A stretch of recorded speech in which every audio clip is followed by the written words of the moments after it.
I'm really happy to be sharing this next tutorial with you. Last time we had 3D modeled a stool for our cyber diner.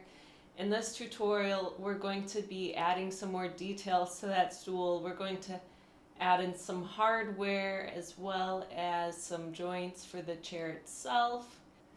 Let's get into it.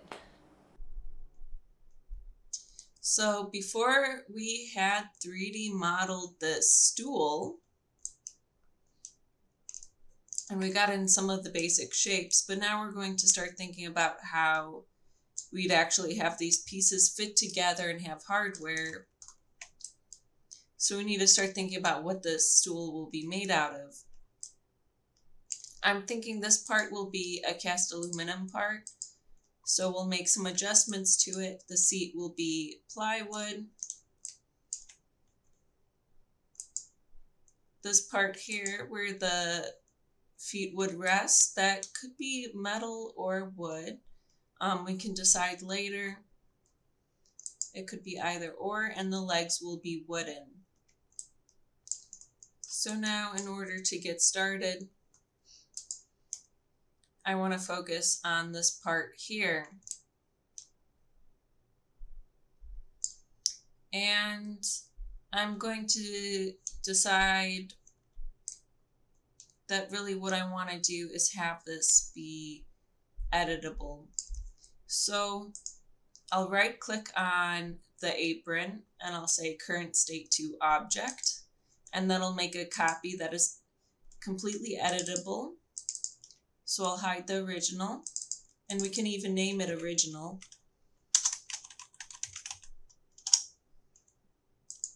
And this is the new one. And I want this cast aluminum part to wrap around the legs and to have some holes in order to hold hardware to hold the legs in place. So this is going to be a little bit of a complicated part that we're going to 3D model. This is probably the most complicated part of the entire model itself, is this apron in reality. And we need to make sure that it has a good draft angle so that it can be pulled out of a mold. We're getting a little technical here. You don't need to know all of that if you're just 3D modeling to animate, but I like things to work in reality. So what we're going to do is use UL, and we're going to select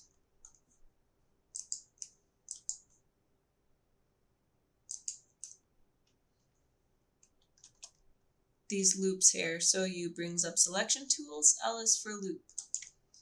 So I'm going to actually solo this. This button's for soloing. I'm going to select these, and then I'll choose UF, hold down Shift to select everything in between, and I'm going to delete that so that we just have this one layer of polygons and it's no longer a closed surface.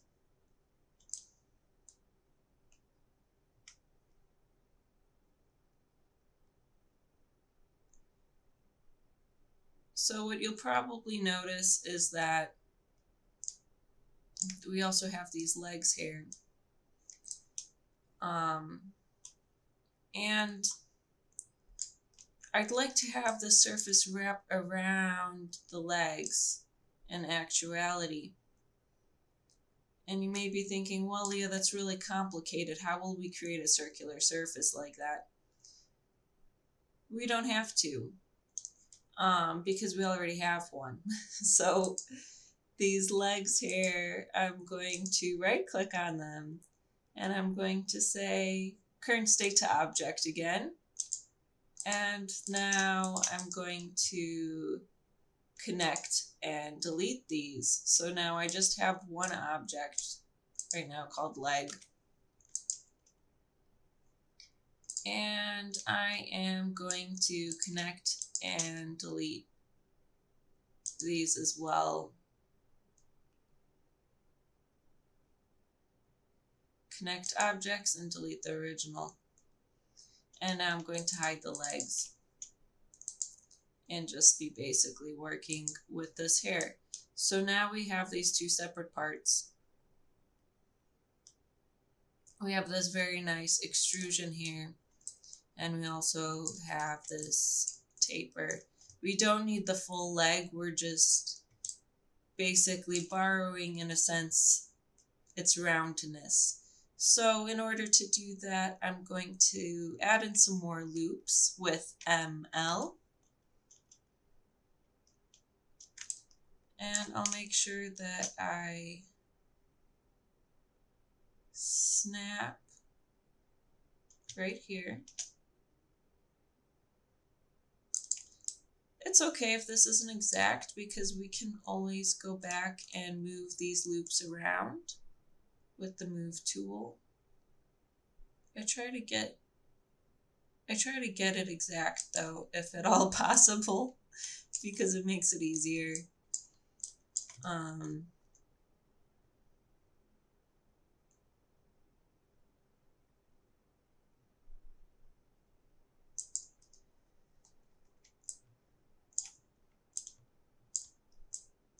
We don't need these extra polygons, so I think what I'll do is I'll just select them and delete them.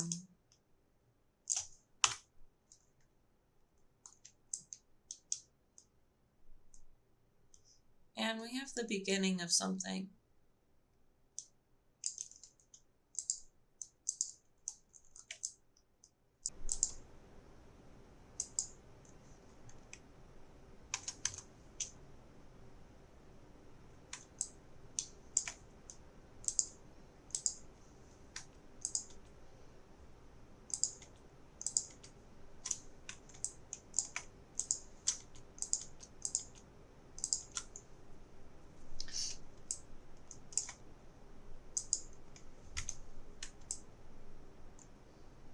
So for right now, I wanted to delete those surfaces. I'm going to delete these ones here as well.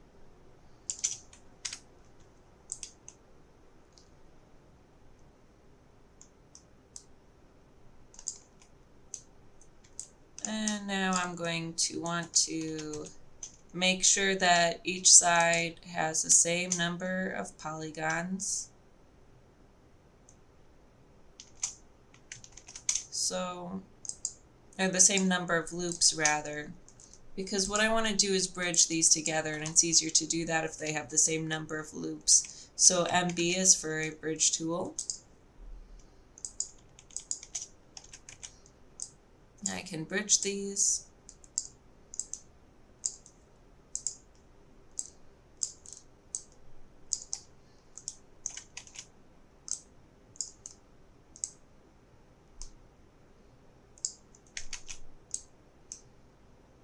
If you bridge to the wrong surface, hit undo and just try to click on that correct area again. That's what I typically do anyhow.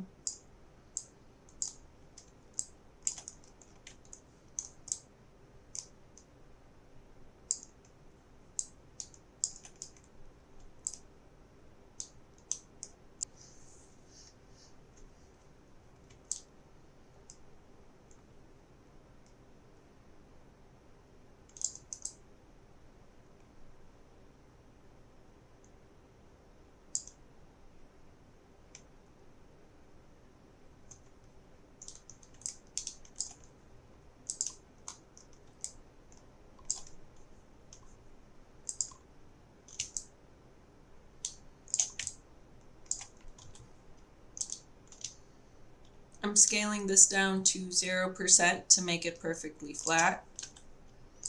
And I'm going to move this down here. Use T to scale it in a little bit.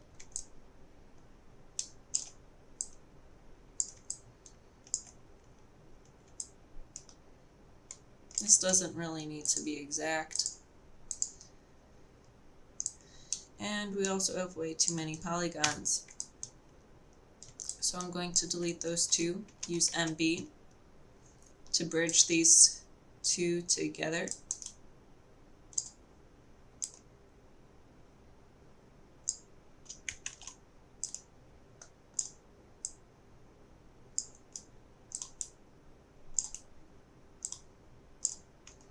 And there we go, we have a very nice surface. Now we just need to do that on the other sides.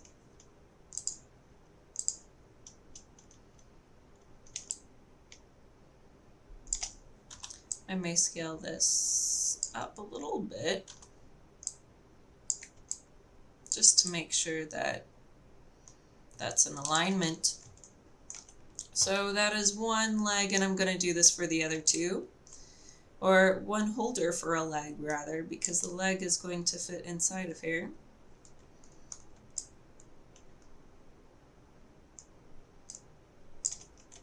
This might take a minute, so I'll probably speed up this part.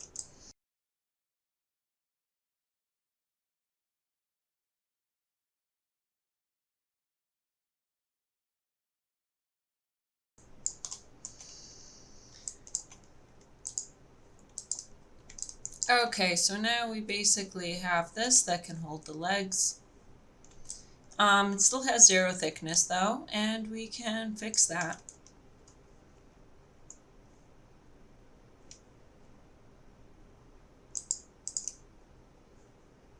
I'm going to unhide the cloner leg that this is wrapping around.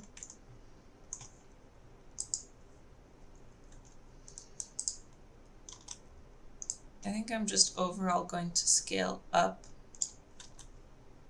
this ever so slightly so that these surfaces aren't intersecting exactly.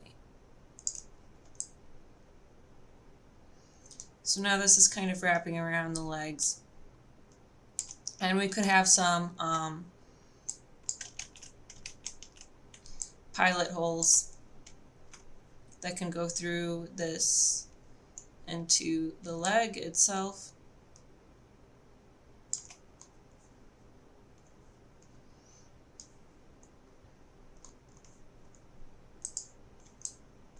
It looks like this area needs to be scaled up a little bit. So I'm going to go ahead and take care of that right now so that it fits a little bit better. So there we go.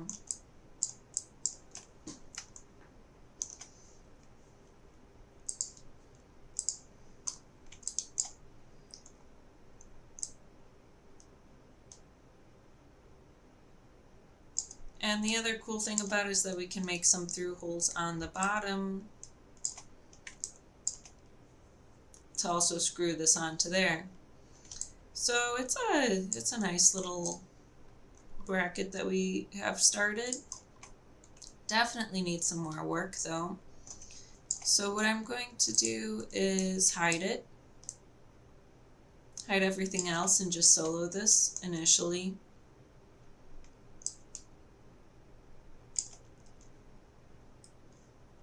And begin thinking of adding some thickness to this. We might use some bools to create the holes.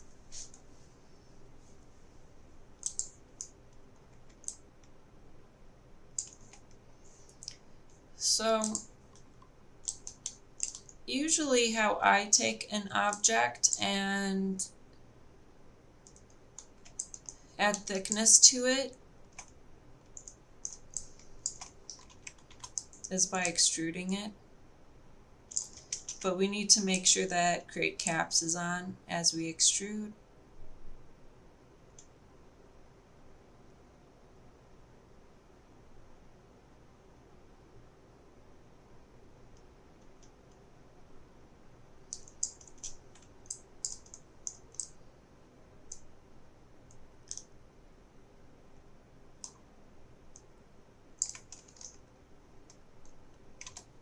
I think I'm gonna just iron this out a little bit so that we don't have any weird pinching in this mesh.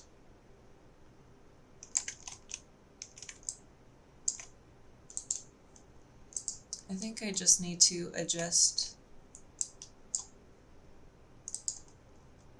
a couple of these points. That looks better. So now I'm going to copy and paste this cloner leg because I'm actually going to use these now to create through holes, some pilot holes.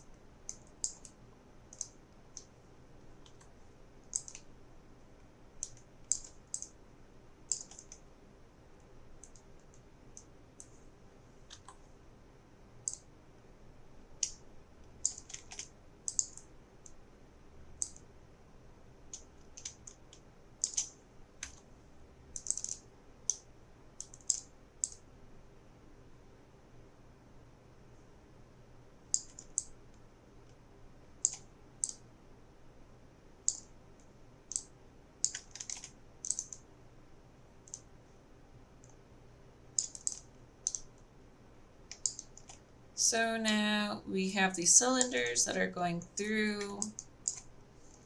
I'm going to copy and paste this and make another duplicate. And now we have 2 through holes.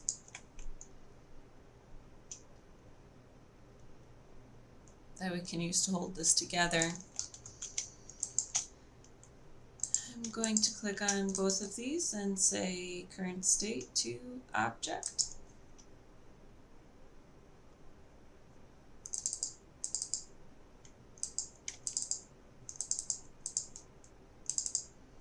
I'll hide the old ones. These are the new ones that are going to be used for the hardware, and I'm going to hit connect objects and delete. So now we just have all of these cylinders in one object, and we can use a bool. So I used command or Shift C to pull up the command manager, and you can type in the command. You can also find a lot of these tools in here. I just find it easier to use Shift C. There's the bool. So now we can put in this and add in our apron.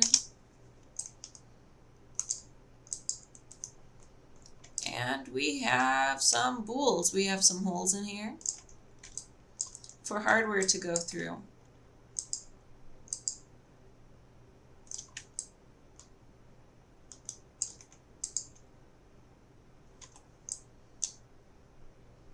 And this is editable, so if you feel like these holes are too large, you can actually still edit their size and move them.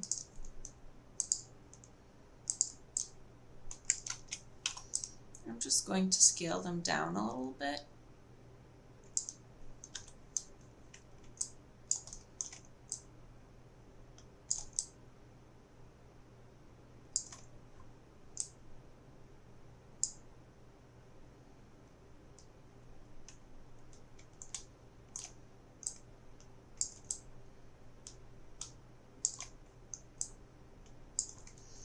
If you need to recenter the axes, you can go under Tool, Axes, Axis Center, and then hit Execute, and that will recenter the axes among the geometry.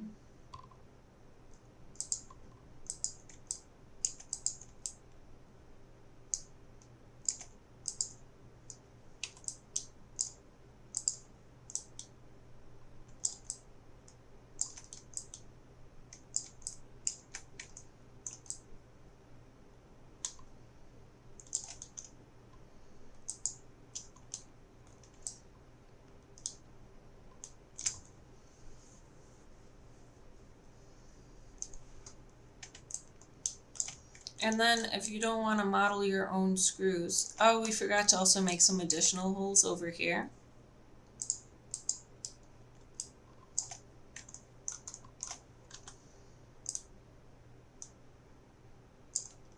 Because we also need holes going through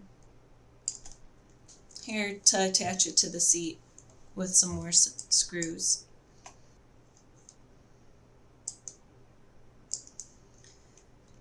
I'm going to use a cylinder and scale it down nice and small.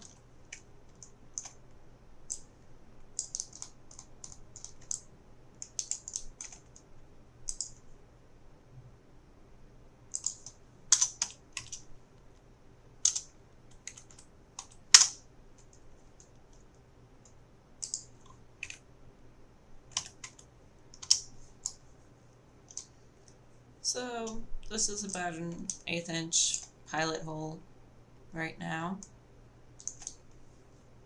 And now I can drop this cylinder that I'll use to make the pilot holes into a cloner. We'll change it from grid to radial.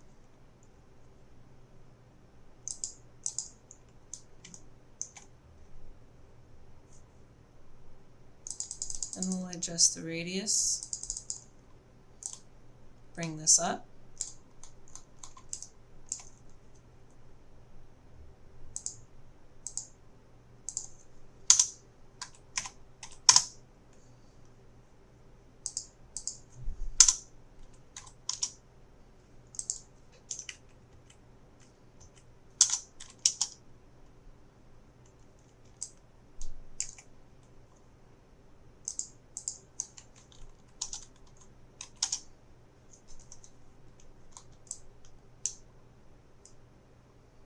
And there we have some spots for some screws.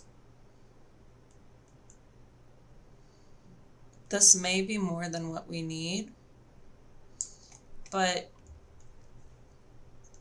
it's okay. You can choose how many pilot holes you'd like for screws. I feel like you can consult an engineer about how many screws you think this would need or test it. It probably doesn't need that many, but I feel like 6 is a good safe number. So with that said, I am going to make this current state to object again so that we have an editable form of this.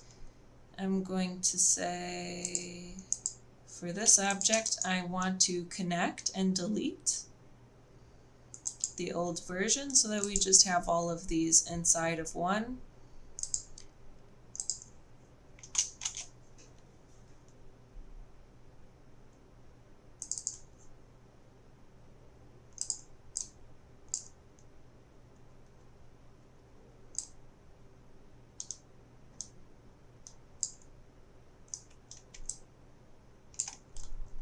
So now we've made a second spool and we have these through holes. If you're wondering where to get some hardware, you can go onto a website called McMaster-Carr, and most of these models are SolidWorks models, but I wouldn't worry about that because you can import SolidWorks models into Cinema 4D in case if you didn't already know. So they have all the fasteners you can imagine in the world, and these are all standardized. So you don't need to 3D model these. Let's look up screws.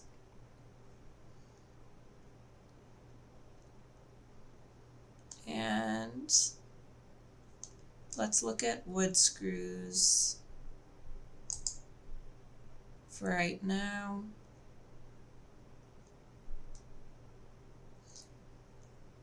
There's a lot of different options. I'm just going to pick one for right now. You'll notice that this says that if there's a symbol next to the screw, then that means that you can download it as a model.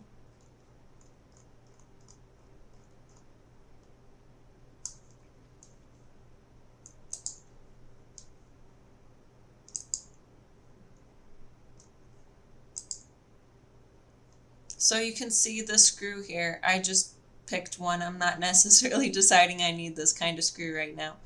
But you can hit download and then you'll have it as a SolidWorks model. You can also pick to have it as a step file if you'd prefer to import that. But that's basically how you can add in some screws to your model. And I want to show that to you.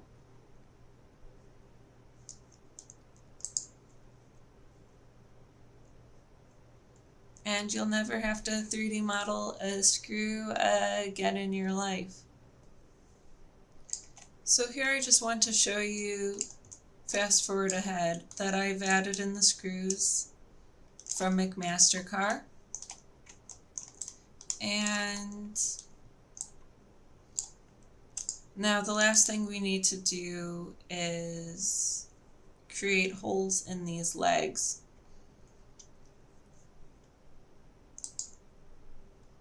So I've actually made these legs editable, and I'm going to hit connect objects and delete so that I only have one object, because it'll make it easier to use the bool.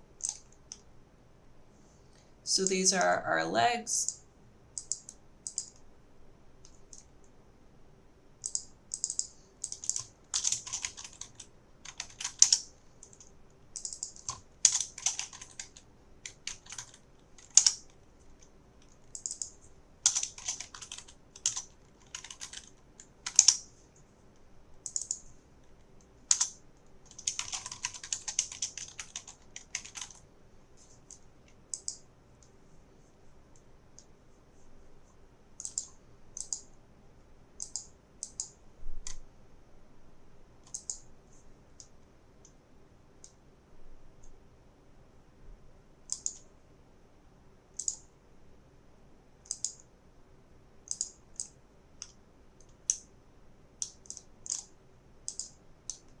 So now I've copied where the feet would rest, and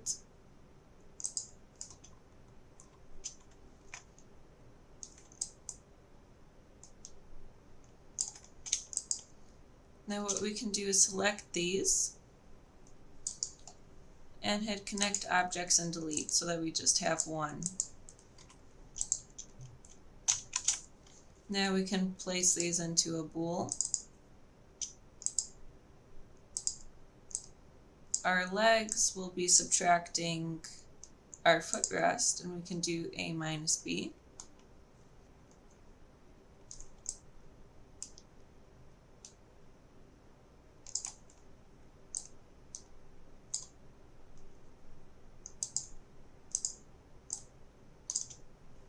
And if I change this to just lines, you'll be able to see that this is going through so that there's a hole.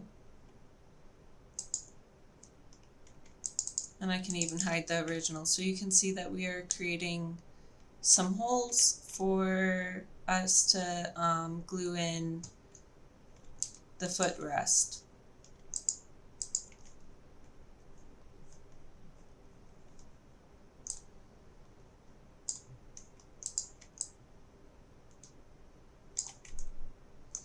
So now you can actually see how this goes together and have all of your hardware and your joints. I hope you enjoyed today's tutorial. If you did, please give me a like and a subscribe. I appreciate that so much, and it helps me out. It also motivates me to create more videos. So if you like this, please hit like and subscribe. I appreciate it so much.